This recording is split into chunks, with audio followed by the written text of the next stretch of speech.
मित्रांनो, एक खरं सांगू? जेव्हा तुम्ही बेडवर जाता आणि काही सेकंदातच सगळा खेळ संपतो, तेव्हा तुमच्या पार्टनरच्या डोळ्यात ती निराशा तुम्ही पाहिली आहे का? ती काही बोलत नाही, पण तुम्हाला आतून ती लाज आणि तो कमीपणा नक्कीच जाणवतो. जर तुम्हालाही या समस्येने ग्रासलं असेल आणि तुम्हाला तुमची हरवलेली ताकद परत मिळवायची असेल, तर हा व्हिडिओ तुमच्यासाठीच आहे.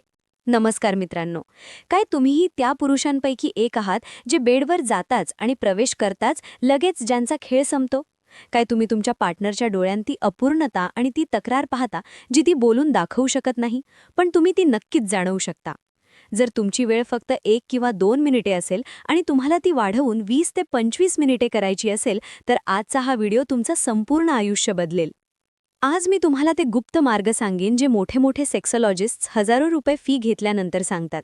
आज आपण कोणत्याही पुस्तकी गप्पा मारणार नाही, तर अगदी मोकळ्या शब्दात ते व्यावहारिक मार्ग जाणून घेऊ, ज्याद्वारे तुम्ही तुमच्या अवयवावर पूर्ण नियंत्रण मिळवाल.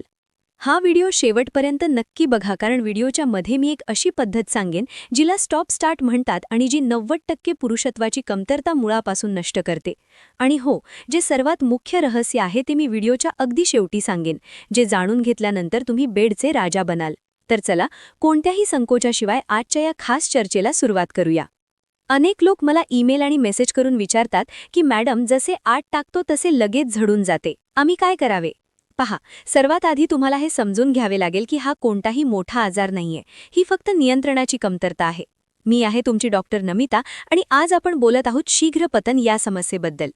तुम्ही लोक अनेकदा औषधांच्या मागे धावता, पण तुम्हाला माहीत आहे का की तुमची सर्वात मोठी ताकद तुमच्या मेंदूत आणि तुमच्या स्नायूंमध्ये लपलेली आहे?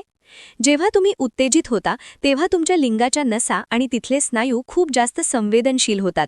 विशेषतः लिंगाचा जो पुढचा भाग असतो, ज्याला आपण सुपारी म्हणतो, तिथे नसांचे जाळे असते. जसे तिथे घर्षण होते, तुमचा मेंदू संकेत पाठवतो आणि तुमचे स्खलन होते. आता खरा खेळ इथेच सुरू होतो. जर तुम्ही तो संकेत नियंत्रित करायला शिकलात, तर तुम्ही तुमच्या मर्जीने जेव्हा वाटेल तेव्हाच स्खलन कराल. आता बोलूया त्या जागेबद्दल जिथे खरोखरच बदलाची गरज आहे. तुमचे अंडकोश आणि गुदद्वार यांच्यामध्ये एक स्नायू असतो, ज्याला पेल्विक फ्लोर स्नायू म्हणतात. जर हा स्नायू कमकुवत असेल तर तुम्ही स्वतःला कधीही रोखू शकणार नाही. याला मजबूत करण्यासाठी कीगल व्यायाम सर्वात उत्तम आहे. तुम्हाला करायचे काय आहे की जसे तुम्ही लघवी रोखून धरता तसेच त्या भागाला वरच्या दिशेने आत ओढायचे आहे. 5 सेकंद रोखून धरायचे आहे आणि मग सैल सोडायचे आहे. हे तुम्ही दिवसात कुठेही कधीही करू शकता. यामुळे तुमच्या लिंगामधील रक्तप्रवाह वाढेल आणि तुमची रोखण्याची क्षमता दुप्पट होईल. पण फक्त व्यायाम पुरेसा नाही. जेव्हा तुम्ही तुमच्या पार्टनरसोबत असता तेव्हा योग्य पद्धत वापरणे खूप महत्त्वाचे असते. अनेकदा पुरुष थेट मुख्य मुद्द्यावर येतात, ज्याला प्रवेश करणे म्हणतात. ही तुमची सर्वात मोठी चूक आहे. तुम्हाला पूर्वक्रीडेवर कमीत कमी 15 मिनिटे द्यावी लागतील. जेव्हा तुमची पार्टनर पूर्णपणे समाधानी होण्याच्या जवळ असेल तेव्हाच तुम्ही प्रवेश केला पाहिजे. आणि जसे तुम्हाला वाटेल की आता तुमची वेळ येणार आहे, तसेच तिथेच थांबा. याला पॉज पद्धत म्हणतात. बाहेर काढा, दीर्घ श्वास घ्या आणि तुमच्या पार्टनरच्या दुसऱ्या एखाद्या अवयवावर लक्ष केंद्रित करा. जेव्हा तुमची उत्तेजना थोडी कमी होईल तेव्हा पुन्हा सुरुवात करा. अजून एक अतिशय प्रभावी मार्ग आहे, ज्याला स्क्वीज पद्धत म्हटले जाते. जेव्हा तुम्हाला वाटेल की आता तुमचे स्खलन होणार आहे, तेव्हा तुमच्या लिंगाच्या पुढच्या भागाला अंगठा आणि बोटांनी जोरात दाबा. यामुळे तुमची स्खलन होण्याची इच्छा लगेच शांत होईल. हे थोडे विचित्र वाटू शकते, पण वेळ वाढवण्याचा हा सर्वात अचूक उपाय आहे. या व्यतिरिक्त कॉन्डमचा वापर देखील तुमची संवेदनशीलता थोडी कमी करतो, ज्यामुळे तुम्ही जास्त काळ टिकू शकता. आता येऊया त्या खास रहस्यावर ज्याचा मी सुरुवातीला उल्लेख केला होता. बेडवर जास्त काळ टिकण्यासाठी मानसिक शांती खूप महत्त्वाची आहे.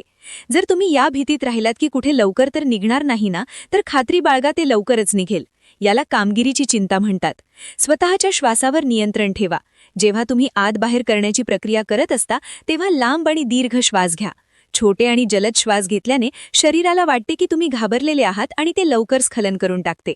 अनेकदा लोक विचारतात की खाण्यापिण्याचा काय परिणाम होतो. पहा, जर तुम्ही खूप जास्त तेलकट, मसालेदार पदार्थ आणि बाहेरचे पदार्थ खात असाल तर तुमची टेस्टोस्टेरॉन पातळी कमी होते. तुमच्या आहारात अक्रोड, केळी, लसूण आणि डार्क चॉकलेटचा समावेश करा. या गोष्टी तुमच्या नसांना ताकद देतात. पण लक्षात ठेवा, कोणताही घरगुती उपाय किंवा औषध तोपर्यंत काम करणार नाही जोपर्यंत तुम्ही तुमच्या स्नायूंना प्रशिक्षित करत नाही. व्हिडिओच्या या टप्प्यावर मी तुम्हाला एक खास टिप देऊ इच्छिते. हस्तमैथून करण्याची तुमची पद्धत देखील तुमची वेळ बिघडवते. जर तुम्ही हे खूप घाईगर्भीत फक्त संपवण्यासाठी करत असाल तर तुमच्या मेंदूला लवकर स्खलन होण्याची सवय लागते. हे हळूहळू करा आणि जेव्हा स्खलन होणार असेल तेव्हा थांबा. याला एजिंग म्हणतात. यामुळे तुमचे शरीर जास्त उत्तेजना सहन करण्यासाठी तयार होते. शेवटी मी इतकंच सांगेन की सेक्स ही कोणतीही शर्यत नाहीये. हे एक भावनिक जुळणे आहे. तुमच्या पार्टनरशी बोला, तुमच्या समस्या शेअर करा. जेव्हा तुम्ही मोकळेपणाने बोलता तेव्हा अर्धा ताण तसाच संपून जातो.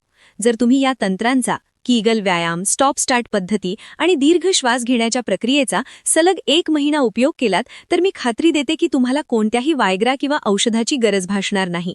तुम्ही स्वतः अनुभव घ्याल की तुमचा आत्मविश्वास परत आला आहे आणि तुमची पार्टनर देखील तुमच्यावर खूप खुश राहू लागली आहे.